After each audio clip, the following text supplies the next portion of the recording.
After these events, a divine vision came to Abram, comforting him with words of protection.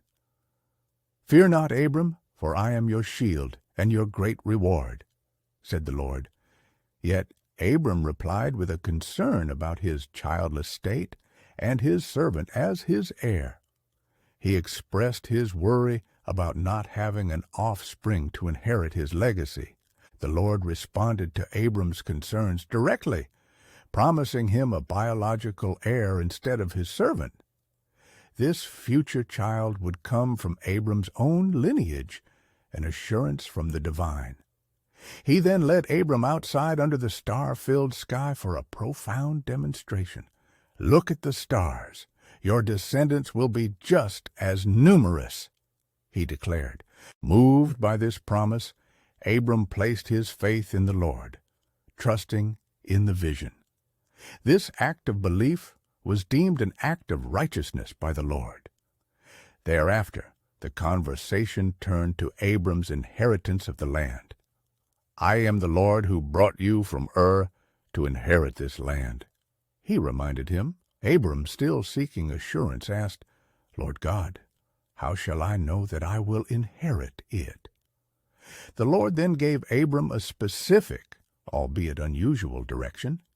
He instructed him to bring certain animals for a sacrificial covenant. This included a heifer, a goat, a ram, along with birds. Obedient to the instruction, Abram brought these animals and prepared them as directed. He cut the heifer, goat, and ram in half, arranging the halves to face each other. However, he did not divide the birds. This arrangement was set for a covenant, a solemn agreement with God. As the sun began to set, a deep, unnerving sleep fell upon Abram. An ominous mood enveloped him. During this trance-like state, he experienced visions of darkness and horror. Yet, within these visions, the Lord spoke to him about the future of his descendants. "Your descendants will be strangers in a foreign land," he foretold. The Lord's voice continued, revealing that although Abram's descendants would suffer, they would eventually prosper.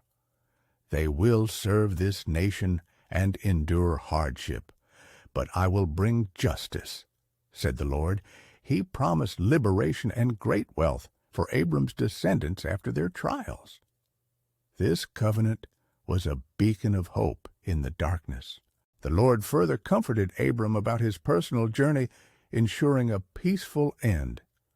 "You will pass in peace and be buried at a good old age," he assured. The descendants, however, would return to this land in the 4th generation. This was because the iniquity of the Amorites is not yet complete, explained the Lord. As the sun set completely and darkness enveloped the scene, a miraculous sign appeared.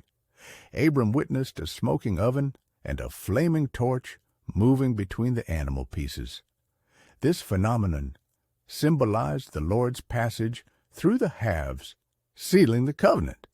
Thus, the solemn pact between God and Abram was established. With the covenant firmly in place, the Lord detailed the extent of the lands promised to Abram's descendants. From the river of Egypt to the great river, the Euphrates, the lands were delineated. This promise included the territories of various peoples, signifying a vast and diverse inheritance. The covenant was a profound promise of future prosperity,